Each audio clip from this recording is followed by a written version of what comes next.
इमरान खान का लॉन्ग मार्च चल पड़ा है और अब ये चलते चलते आगे बढ़ते बढ़ते 4 नवंबर को इस्लामाबाद पहुंचेगा।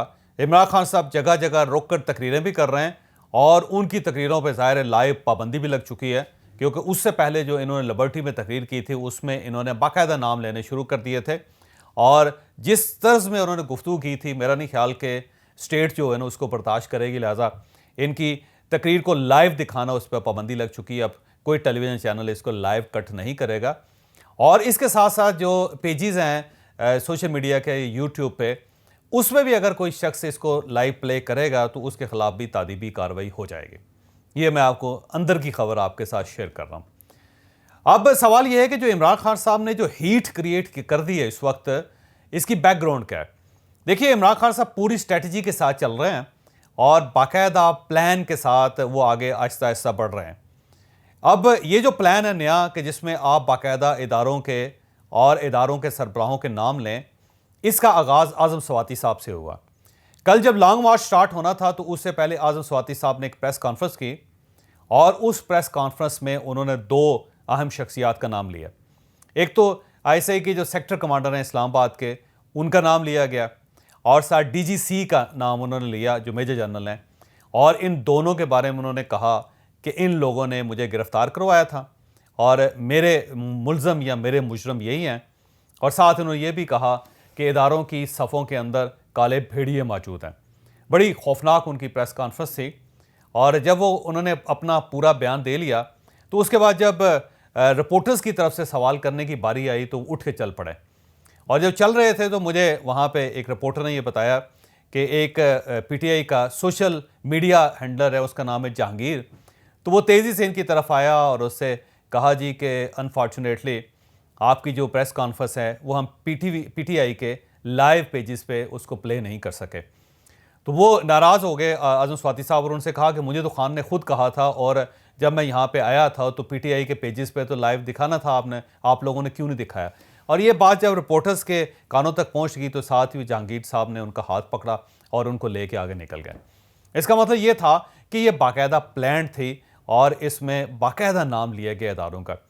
और जब ये हुआ तो पाकिस्तान के अंदर एक सरासमगी फैल गई और लोगों ने एक दूसरे की तरफ देखना शुरू कर दिया कि कभी ऐसा हुआ नहीं है कि पाकिस्तान में इस तरह इदारों के सरबराहों का नाम लिया जाए और उनके ऊपर बाकायदा उनके ऊपर इल्ज़ाम लगाया जाए। तो अब इससे एक दिन पहले जब एक बड़ी हैवी किस्म की प्रेस कॉन्फ्रेंस हो गई थी तो उसके बाद अगर इमरान खान साहब अब ये हरकत कर रहे हैं तो इसका मतलब ये हुआ कि आपने फैसला कर लिया कि आपने स्टेट के साथ बाकायदा लड़ना है, तो आप लड़ाई के लिए अब मैदान में उतर चुके हैं। उसके बाद जब लिबर्टी में इमरान खान साहब की तकरीर की बारी आई तो ऐसा लग रहा था कि जो आज़म स्वाति साहब ने इल्ज़ाम लगाया, इमरान खान की तकरीर जो है ना उसका पार्ट 2 है। उसमें इमरान खान साहब ने बाकायदा इन लोगों के नाम भी लिए, इदारों की बात भी की और फर्स्ट टाइम उन्होंने ये बताया कि जिस शख्स का नाम या जिस ओहदेदार का नाम आज़म स्वाति साहब ने लिया है वही डर्टी हैरी है।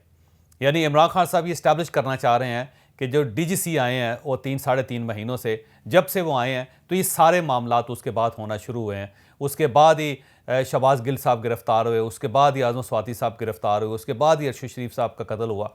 तो ऐसे महसूस हो रहा है कि इमरान खान साहब ये सारे जो वाक़यात हैं इनको थोपना चाहते हैं डीजीसी के ऊपर। जो ज़ाहिर है मेरा नहीं ख्याल कि अगर किसी तरह मुमकिन है या स्टेट इस किस्म की एक्टिविटी कर सकती है किसी भी लेवल पे, ये सोचा भी नहीं जा सकता। अब इमरान खान साहब जो इस बयानिए के साथ लाहौर से चल पड़े तो अब सवाल ये पैदा होता है कि क्या इमरान खान साहब का बयानिया यहीं पर रुकेगा या उसकी शिद्दत में इजाफा होता जाएगा। मेरा ज़ाती ख्याल ये है कि इमरान खान साहब जो जो आगे बढ़ते जाएंगे और इनके साथ अगर काफ़िले बढ़ते चले जाएंगे तो इनके ख्यालात के अंदर शिद्दत भी आ जाएगी। अभी तो ये कह रहे हैं कि मैं इस्लामाबाद के अंदर वहाँ पे बैठूँगा जहाँ मुझे सुप्रीम कोर्ट ऑफ पाकिस्तान इजाज़त देगी, मैं आगे नहीं बढ़ूँगा, रेड जोन में हम दाखिल नहीं होंगे, हमारा जो लॉन्ग मार्च है ये पुरअमन होगा। लेकिन ये इससे पहले भी यही कहते रहे हैं, हमेशा जब भी ये निकले तो यही कहते, इनकी तरफ से कहा गया कि मैं कुछ नहीं करूँगा। लेकिन जब हजूम आ जाता है या लोग आ जाते हैं तो उस वक्त एक नया इमरान खान अंदर से निकलता है। तो मेरा ख्याल ये है कि इमरान खान साहब जब इस्लामाबाद पहुंचेंगे और अगर इनके साथ लोग हुए तो फिर इमरान खान साहब रेड जोन में भी ज़रूर पहुंचेंगे। फिर ये सुप्रीम कोर्ट ऑफ पाकिस्तान का फ़ैसला हो या इस्लामाबाद इंतज़ामिया का फ़ैसला हो या वजारत दाखिला का फ़ैसला हो, इमरान खान साहब उसकी केयर, उसका ख्याल नहीं रखें। लेकिन यहाँ पर मैं आपके साथ ये भी शेयर करता चलूँ कि आज़म स्वाति साहब की जो प्रेस कॉन्फ्रेंस है उस पर बाकायदा नोटिस ले लिया गया है और अब आज़म स्वाति साहब के खिलाफ केस भी बनेगा और आज़म स्वाति साहब को गिरफ्तार भी किया जाएगा। लेकिन सवाल यह है कि आज़म स्वाति साहब को किस जुर्म में गिरफ्तार किया जाएगा और आज़म स्वाति साहब के खिलाफ ये जो कार्रवाई है ये पीका कानून के तहत होगी और ये वो कानून है जो इमरान खान साहब ने अपने दौर में पास करवाया था। और मुझे अच्छी तरह याद है कि उस वक्त पाकिस्तान मुस्लिम लीग नून और पाकिस्तान पीपल्स पार्टी इनको रोक रही थी और इन दोनों पार्टियों को ये कहना था कि आप ये कानून पास तो कर रहे हैं लेकिन कल को ये आप ही के गले पड़ेगा, लिहाजा हमारा मशवरा ये है कि आप इस मैदान में कदम ना रखें। लेकिन इमरान खान साहब नहीं माने थे और जब ये कानून पास हो गया था तो उस वक्त आपको याद होगा कि शेख रशीद साहब वज़ीर दाखिला थे और उसके बाद वज़ीर दाखिला ने क्या कहा था वो बड़ा ज़बरदस्त किस्म का क्लिप है। जब आप देखेंगे तो उसके बाद आप देखेंगे कि किस तरह इंसान अपनी गलतियों के हसार में, अपनी गलतियों के जंजीरों में फंसता है। तो शेख रशीद साहब ने उस वक्त पीका कानून के बारे में, जिसके तहत अब आज़म स्वाति साहब गिरफ्तार होंगे, उस वक्त शेख रशीद साहब ने क्या कहा था, आप ये भी मुलाहिजा करें। जो आदमी भी शेख रशीद के वजीर दाखिला के दौरान आर्मी के बारे में नाजेबा अल्फाज इस्तेमाल करेगा 72 घंटे में उसके खिलाफ पर्चा दूंगा। 72 से 73 घंटे नहीं होगा। तो आपने शेख रशीद की गुफ्तगू सुन ली, वो ये कह रहे हैं 72 घंटों के अंदर अंदर गिरफ्तार करूंगा, 73 घंटे नहीं होने दूंगा। तो अब शेख रशीद साहब से मेरा सवाल ये है कि अगर ये गवर्नमेंट आज़म स्वाति साहब को 72 घंटों के अंदर अंदर गिरफ्तार कर लेती है, 73 घंटे नहीं होने देती, तो आपको कोई एतराज़ तो नहीं होगा।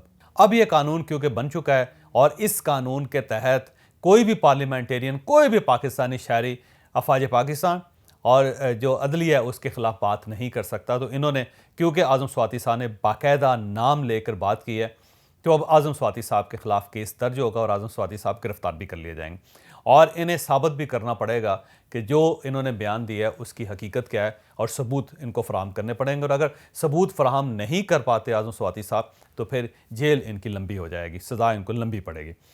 तो एक तरफ तो ये, दूसरी तरफ अगर इमरान खान साहब अगर सपोर्ट करते हैं इनके इस बयानिए को और वो भी नेम कॉलिंग करना शुरू करते हैं तो डेफिनेटली इमरान खान साहब के साथ भी आने वाले दिनों में यही सलूक किया जाएगा।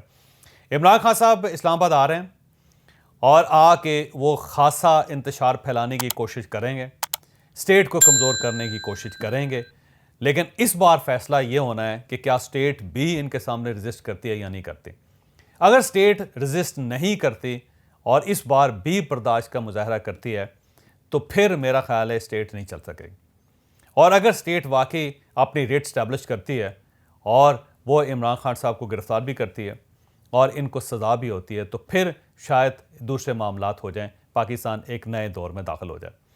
लेकिन इमरान खान साहब का बयानिया क्या है, मैं आज का वीला ख़त्म करने से पहले वो आपको सुनाना चाहता हूँ कि इमरान खान साहब ने कल की तकरीर में एक हिंट दिया था, एक दावा किया था, एक ब्लैकमेल करने की कोशिश की थी।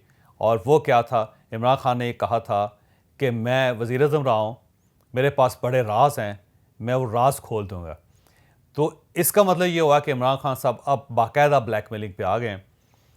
वो स्टेट को और इस्टेब्लिशमेंट को ये बताना चाहते हैं कि मेरे सीने में बड़े राज हैं और अगर मुझे स्पेस ना दी गई, अगर मुझे इलेक्शन ना दिया गया और अगर मुझे प्राइम मिनिस्टर ना बनाया गया तो फिर मैं सारे राज उगल दूंगा। लेकिन क्या इमरान खान साहब वाकई राज उगल सकेंगे? क्या ये इस काबिल रहेंगे? इसके बारे में अभी बहुत से सवालिया निशान हैं जो आने वाले दिनों में आपके सामने रखूँगा।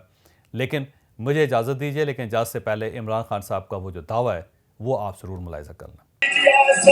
खोल के सुन लो मेरे,